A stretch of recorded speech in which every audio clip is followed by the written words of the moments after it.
This title doesn't require any introduction. In what extent a mother can dwell with the care of love and affection to her child.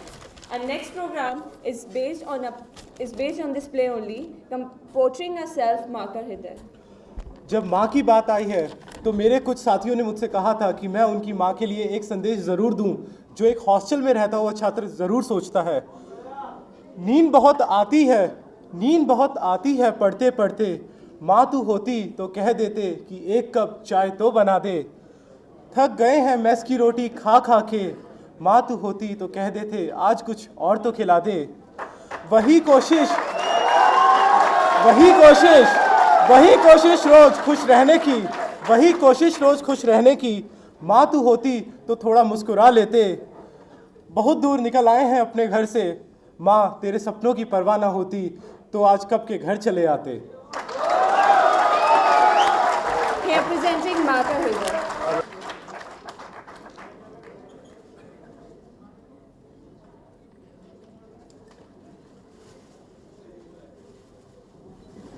अरे बेटा, मेरी इतनी सेवा ना किया कर। अरे माँ, कैसी बातें करती हो? भला तुम्हारी सेवा ना करूँगा तो किसकी सेवा करूँगा? हाँ बेटा।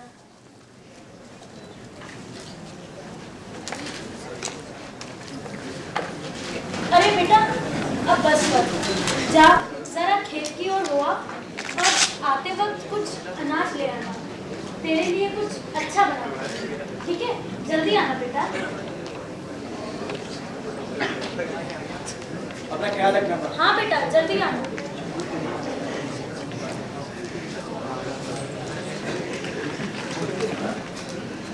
अरे बेटा आत्मानंद, बेटा बच्चा 3 दिन से बुखार में तड़प रहा है।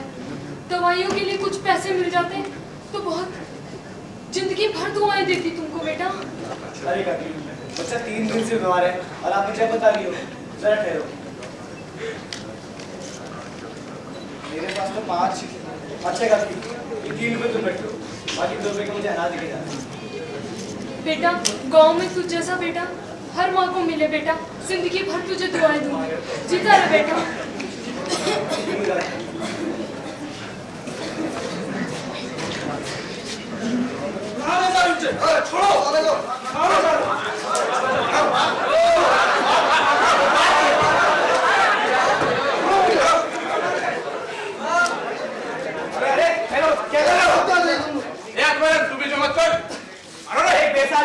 तुम्हें समझ आ गई? आत्मनाम के जमींदार का मामला है, इसमें तू बीच मत कर।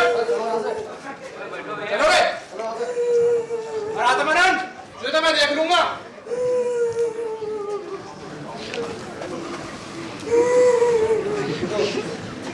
क्या हुआ भाई? ये तुम्हें क्यों मार रहे थे?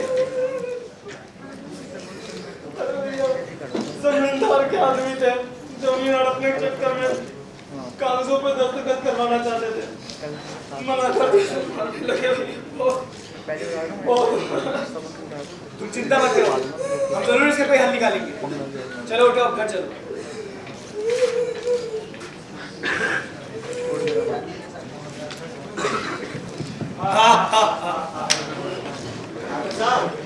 ध्यान है वो अपने गांव का चुनना। उसके बाप को मैंने किस तरीके से केस में उलझाया था। याद है वकील बाबू, याद है।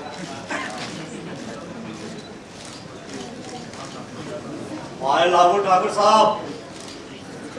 और दरोगा कैसा है? बस साहब आपकी दुआ है ठाकुर साहब। शेरा, दरोगा कुर्सी लगा। दरोगा बाबू। और भाई दरोगा, आज इतने दिनों बाद कैसे आना हुआ? अरे ठाकुर साहब, वो थारे गांव का आत्मानंद है ना, ससुराल रिपोर्ट लिखाना आया था तुम्हारे खिलाफ के बात से। आत्मानंद? हाँ ठाकुर साहब। क्यों भाई शेरा, क्या मामला ये? हाँ भाई, आत्मानंद है ना अपने काम का, अपने सभी कामों में टांग अड़ाता है। काम के उस बंदे के पास गए थे अंगूठा लगवाने के लिए कागजों पे। आत्मानंद ने टांग अड़ा दी, उसमें लगा दिया उसके कान के नीचे। तो फिर अब क्या करना है? कहो तो भाई उठा लूं उसे। अरे ठाकुर साहब, तुम्हारा आदमी सेरा बहुत गर्मी दिखाने लगा आजकल। ऐसा है ना, गर्मी से बात न बने, हम है देख लेंगे। ठाकुर साहब, दरोगा जी बिल्कुल सही कह रहे हैं, मामला अभी बहुत गर्म है। थोड़ा शांत हो जाने दीजिए मामले को, उसके बाद ऐसा उलझाऊंगा कि वो आत्मानंद सारी होशियारी भूल जाएगा।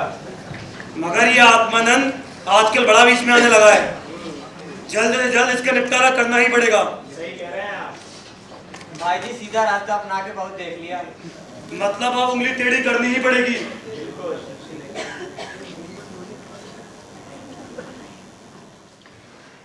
जमींदार, बड़े सरकारी अफसर, नीचे से ऊपर तक सारा पुलिस विभाग उससे सतर्क रहने लगा। सबकी निगाहें उस पर लगी रहती थी। दुर्भाग्यवश आत्मानंद में वे सभी सद्गुण थे जो जेल का द्वार खोल देते हैं। वह निर्भीक था, स्पष्टवादी था, निस्वार्थ था, कर्तव्यपरायण था, और यही सारे गुण जमींदार के लिए बड़ी अड़चन और आत्मानंद के लिए जेल जाने का कारण बने। जमींदार और उसके आदमी उसे फंसाने का षड्यंत्र रचते हैं।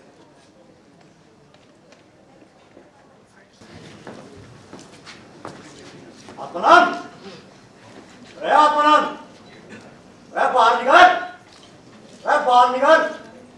अरे देख क्या रहे हो दरोगा जी, गेट को तोड़ दो। तोड़ दे सर। अरे रुको रुको, क्या बात है भाई? क्या बात है भाई, बहुत गर्मी दिखा रहा है आजकल। अरे मैं क्या किया? चोरी हुई है पास के गांव में। ये देख, कोर्ट का वारंट है तुम्हारे खिलाफ। पूरे 20 लोगों ने गवाही दी है तुम्हारे डकैती में शामिल होने की। ये कैसा वारंट है? मैंने कोई डकैती नहीं की। अरे देखो दरोगा जी, इन्हें ले चलो। हाँ चल, थाने चल, मैं बताएंगे तुझे, चल। अरे ऐसे छूट है? चल। आत्मानंद, मेरी बेटी को कहाँ ले जा रहे हो? हट गया,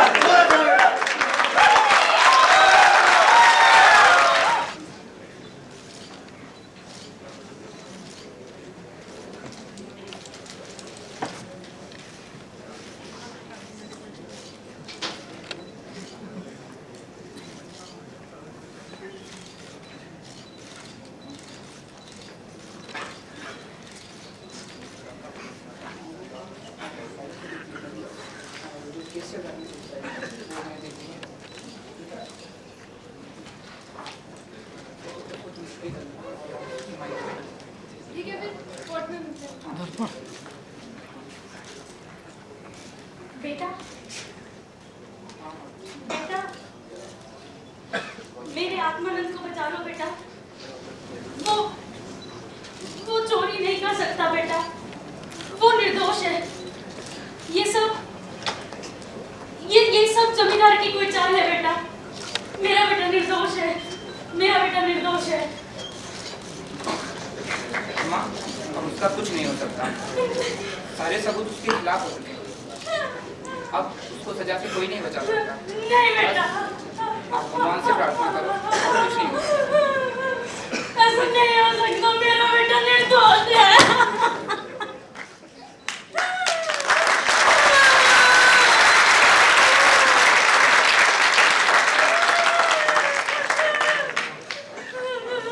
बेचारी बुढ़िया, मुझे जीवन की एक ही आस थी, वो भी ना रही। और बेचारा आत्मानंद उलझा भी तो गांव के क्रूर जमींदार थे।